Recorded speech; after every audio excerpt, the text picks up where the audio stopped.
बोलिए द्वारकाधीश भगवान की जय हो। आज का प्रसंग है गांधारी के श्राप और ऋषियों के श्राप के कारण से ही यदुवंश का संहार हुआ।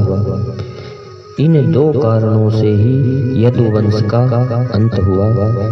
यही प्रसंग सुनाने जा रहे हैं। आशा करते हैं आपको अवश्य ही पसंद आएगा। यह प्रसंग महाभारत के स्त्री पर्व और मूसल पर्व से लिया गया है। धृतराज की आज्ञा से भगवान श्री कृष्ण पांडवों को साथ लेकर पुत्र शोक से संतप्त गांधारी के पास गए। इन लोगों को गांधारी के यहाँ पहुँचने से पूर्व ही व्यास जी गांधारी के मन के अंदर पांडवों के प्रति गुप्त दुर्भावना को जानकर पहुंच गए और समझाने लगे, हे गांधारी, तुम पांडु पुत्र युधिष्ठिर पर क्रोध ना कर शांत हो जाओ। अपने मुंह से उन लोगों के लिए कोई अनिष्टकारी वाणी मत निकालना। याद करो, जब दुर्योधन तुमसे युद्ध के लिए जाने से पूर्व विजय की इच्छा से तुम्हारा आशीर्वाद लेने आता था तो तुम यही कहा करती थी कि जहाँ धर्म है वहीं विजय श्री है। तुमने सब प्राणियों का हित चाहने वाली तथा बड़ी क्षमाशील होकर क्षमा का क्यों त्याग किया है? हे धर्म को जानने वाली देवी, इस समय पांडवों ने विजय पाई है। युधिष्ठिर धर्मनिष्ठ भी है। तुम अधर्म को छोड़कर अपने ही वचनों, जहाँ धर्म होता है वहीं विजय होती है, इसका स्मरण कर पांडवों पर दया करो। व्यास जी के समझाने पर गांधारी ने क्रोध को त्याग दिया और बोली कि प्रारब्ध में जो होना होता है वही होता है। विधि का लिखा कोई टाल नहीं सकता। मुझे क्रोध इसलिए उभर आया था कि भीमसेन ने श्री कृष्ण के सामने ही दुर्योधन के नाभि के नीचे गदा मारकर अधर्म पूर्वक उसका वध किया तथा दुशासन का भी रक्तपान कर कुकर्म किया। ऐसा करना उचित नहीं था। गांधारी की बात सुनकर भीमसेन सहमे बोले, हे माताजी, यह अधर्म हो या धर्म। सभा में जब दुर्योधन ने द्रौपदी को अपनी जांघ पर बिठाने का गंदा संकेत किया था, तभी मैंने सबके सामने ही उसकी जांघ गदा से तोड़ने की प्रतिज्ञा की थी। मैंने अपनी प्रतिज्ञा व प्राण की रक्षा हेतु उसे मारा है। जब दुर्योधन ने छल पूर्वक हम लोगों को कष्ट दिए तब तो आपने कुछ नहीं कहा और अब आप मुझे दोषी बता रही हैं। दुशासन ने द्रौपदी को जब केस पकड़कर भरी सभा में घसीटता था तभी मैंने उसके उन गंदे हाथों को तोड़कर उसका खून पीने की प्रतिज्ञा की थी। यहाँ भी मैंने अपनी प्रतिज्ञा पूरी की है, चाहे इसे आप धर्म कहें या अधर्म कहें। महाराज युधिष्ठिर भी भय से कांपते हुए माता गांधारी के सामने जाकर हाथ जोड़कर खड़े हो गए और विनय पूर्वक बोले, हे माता, मैं ही आपके पुत्रों के संहार का मूल कारण हूँ। पृथ्वी के सभी राजाओं का नाश मेरे ही कारण हुआ है, अतः आप मुझे ही शाप दें, क्योंकि मैं ही दोषी हूँ। कहकर गांधारी के पैरों में गिर पड़े। गांधारी की दृष्टि उसके आँख की पट्टी से होकर युधिष्ठिर के नाखूनों पर पड़ते ही उनके नाखून कृष्ण वर्ण के हो गए। यह देखकर अर्जुन श्री कृष्ण के पीछे छिप गए तथा और भाई इधर उधर जाकर छिपने लगे।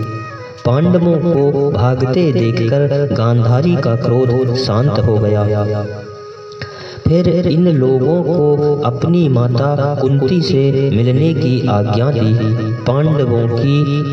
पांडवों को अपनी माता कुंती से 14 वर्ष बाद मुलाकात हुई थी। माँ पुत्र मिलकर भाव विभोर हो रहे थे। तभी इसी के मिलन की बेला में नैनों में आंसू भर आए। इधर गांधारी श्री कृष्ण को उस समय की कुरुक्षेत्र के युद्ध भूमि की दशा दिखा रही है। वहाँ सभी पांडव व कुरुकुल की स्त्रियां विलाप करती हुई अपने पति, पुत्र, पिता और भाइयों के छत विछत शरीर को मांसाहारी पक्षियों जैसे चील, कौवे, गिद्ध, गीदड़, भूत, प्रेत, पिशाच, राक्षसों को खाते हुए विभत्स दृश्य को देख रही थी। यह देखकर शोक से व्याकुल स्त्रियां करुण रुदन कर रही थीं। इन सब करुण हृदय विदारक दृश्यों को देखकर गांधारी श्री कृष्ण को दिखाते हुए बोली कि हे श्री कृष्ण, यह देखो मेरी विधवा पुत्र वधुएं बाल खोलकर, हाथ की चूड़ियां तोड़कर, छाती पीटकर करुण रुदन कर रही हैं। वे अपने पति, पुत्र, पिता व भाई को ढूंढ रही हैं। जिन वीरों का सोने का बिस्तर कोमल होता था, आज वो पृथ्वी पर लेटे हैं। जो दूसरों से प्रशंसा सुना करते थे, उनके मांस आज मांसाहारी जीव खा रहे हैं तथा उन्हें भयानक शब्द सुना रहे हैं। इस प्रकार सभी स्त्रियों को, जो कि अपने प्रियजनों की लाशों के साथ लिपटी रुदन कर रही थीं, इन्हें गांधारी ने श्री कृष्ण को एक एक करके दिखाया व बताया। पुनः बोली, हे कृष्ण, तुम्हें वे पांचों पांडव को इस पृथ्वी पर कोई भी मारने वाला पैदा नहीं हुआ, इसलिए भीष्म, द्रोण, कृपाचार्य, अश्वत्थामा, कर्ण, जयद्रथ, सोमदत्त, विकर्ण आदि वीरों ने तुम्हारा कुछ नहीं बिगाड़ा था। जो लोग देवता और गंधर्वों को भी मारने की क्षमता रखते थे, वे आज स्वयं ही मरकर पृथ्वी पर पड़े हैं। हे माधव, जब तुम कौरवों और पांडवों को संधि करने के प्रयास में असफल होकर चले गए थे, उसी वक्त मेरे पुत्रों का नाश हो गया था। तत्पश्चात ही भीष्म विदुर ने मुझसे कहा था कि अब तुम अपने पुत्रों का मोह त्याग दो। उन लोगों ने अपने आत्मज्ञान से ठीक ही कहा था, जो सत्य हो रहा है, क्योंकि थोड़े ही दिनों में मेरे पुत्रों का सर्वनाश हो गया। गांधारी इस सर्वनाश का सारा दोष श्री कृष्ण पर थोपने लगी। यदि तुम चाहते तो अपनी सामर्थ्यता से कौरवों और पांडवों को लड़ने से रोक सकते थे, परंतु तुमने ऐसा नहीं किया। समर्थ व शक्तिवान होकर भी कौरवों का नाश करवाया। इसलिए मैं अपने पति की सेवा के तपोबल पर तुम्हें शाप देती हूँ कि तुमने पांडवों और कौरवों को युद्ध से नहीं रोका, इसलिए आज से 36 वर्ष बाद तुम भी अपनी जाति वंश का नाश, अपने पुत्र पोते कुटुंबियों से हीन होकर अनाथ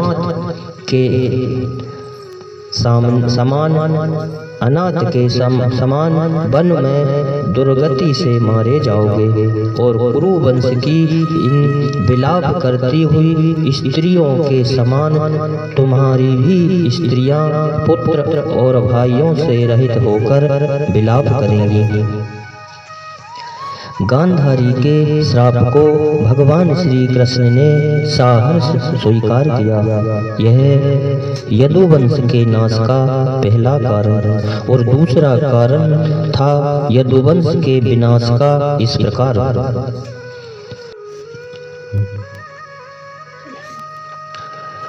महाभारत युद्ध के बाद 35 वर्ष व्यतीत होने पर 36वें वर्ष में बड़े बड़े भयंकर अपशगुन होने प्रारंभ हो गए, जैसे नदियों की धारा का उल्टा बहना, आकाश से अंगार रूपी उल्का पृथ्वी पर गिरना, राहु केतु का उदय होना, सूर्य चंद्र की रोशनी मध्यम होना आदि। उधर द्वारकापुरी में वृषण वंशियों व अंधक वंशियों की बुद्धि नष्ट हो गई थी। अब वे अनीति करने लगे थे जिसकी चरम सीमा थी। एक बार विश्वामित्र जी, कंडव ऋषि जी, नारद जी आदि ऋषियों के समेत उनका आगमन हुआ था। भगवान श्री कृष्ण के पुत्र सांब को कुछ यदुवंशियों ने साड़ी व ब्लाउज व हाथ में चूड़ी पहनाकर गर्भवती सरीखा पेट बनाकर साड़ी के नीचे कपड़ा बांधकर पेट फुला दिया। वो उसे ऋषि के पास ले जाकर बोले कि हे महात्मन, इस स्त्री को पुत्र होगा या पुत्री, कृपया कर बताने का कष्ट करें। ऋषिगण इस मजाक से दुखी हुए तथा क्रोधित होकर श्राप दिया कि इसके गर्भ से पुत्र या पुत्री न उत्पन्न होकर एक ऐसा मूसल पैदा होगा जिससे बलदेव जी और श्री कृष्ण को छोड़कर सारा यदुवंश नष्ट हो जाएगा। बलदेव जी जल में प्रवेश कर शरीर का त्याग करेंगे तथा श्री कृष्ण को जरा नामक वहेलिया अपने बाणों से घायल करेगा। यह कहकर ऋषिगण चले गए। श्री कृष्ण वृषणियों द्वारा ऋषियों का शाप सुनकर बोले कि उन लोगों ने ठीक किया है, तुम लोग इसी के पात्र हो तथा 36वें वर्ष में स्वयं मारे जाने का व गांधारी द्वारा शाप का स्मरण हो आया। कुछ समय बाद सांब के पेट से मूसल निकला। उसे राजा उग्रसेन ने छोटे छोटे टुकड़े करवाकर समुद्र में फेंकवा दिया। राज्य में वृषणियों व अंधकों को शराब पीने की सख्त मनाही करा दी। आदेश का उल्लंघन करने पर प्राणदंड की सजा घोषित की। इस वजह से लगभग राज्य में शराब पीना बंद सा हो गया था। यादवों के घरों में रुंड मुंड कृष्ण वर्ण काल पुरुष सदा घूमने लगा तथा और भी अनेकों प्रकार के अपशगुन होने लगे। श्री कृष्ण इस भयंकर अपशगुन को देखकर तथा यादव वंश के नाश को निकट भविष्य में जानकर सभी को तीर्थ यात्रा करने की सलाह दी। सभी वृषणी वंशियों व अंधक वंशी अपने अपने बाल बच्चों सहित बहुत सी भोजन सामग्री व शराब साथ में लेकर अपने अपने वाहनों पर सवार होकर तीर्थ यात्रा पर चल दिए। साथ में सेना व सेवक भी थे। सर्वप्रथम उन लोगों ने अपनी तीर्थ यात्रा में प्रभास क्षेत्र में पहुंचकर विश्राम किया। इन तीर्थ यात्रियों में सात्विक, प्रद्युम्न व कृतवर्मा आदि महारथी भी थे, जिन्होंने एक दूसरे के विपरीत महाभारत में युद्ध में 36 वर्ष पूर्व युद्ध लड़ा था। यहाँ इन लोगों का नाच गाना प्रारंभ हो गया तथा सभी ने बलदेव जी, सात्विकी, गद, बब्रू आदि ने कृतवर्मा के साथ श्री कृष्ण के सामने खूब मदिरा पान किया। नशे में धुत होकर ब्राह्मणों का भोजन तहस नहस कर बंदर आदि को खिला दिया। नशे की हालत में महाभारत के युद्ध के बारे में चर्चा होने लगी कि युद्ध में नियम का उल्लंघन कौरवों ने किया या पांडवों ने। सात्विकी कौरवों को दोष देते थे तो कृतवर्मा पांडवों को। बस फिर क्या था, सात्विकी ने चट से तलवार उठाई और कृतवर्मा की गर्दन काट दी। दोनों पक्षों में हाथापाई व मारकाट प्रारंभ हो गई। कृतवर्मा के लोगों ने सात्विकी को मार डाला। श्री कृष्ण के पुत्र प्रद्युम्न सात्विकी की तरफ से लड़ रहे थे तो विरोधियों ने श्री कृष्ण की आंखों के सामने उसे भी मार डाला।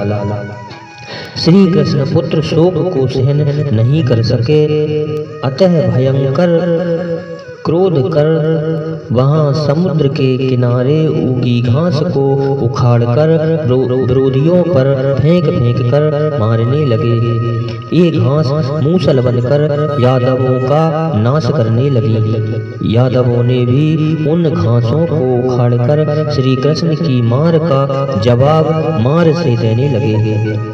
इस प्रकार वहां दंगा फसाद इतना भयंकर हो गया कि एक भी यादव शेष नहीं बचा। इस प्रकार यदुवंशी आपस में ही लड़कर समाप्त हो गए। भगवान श्री कृष्ण और बलदेव जी मात्र 2 ही बचे। इन्हीं शब्दों के साथ बोलिए द्वारकाधीश भगवान की जय हो।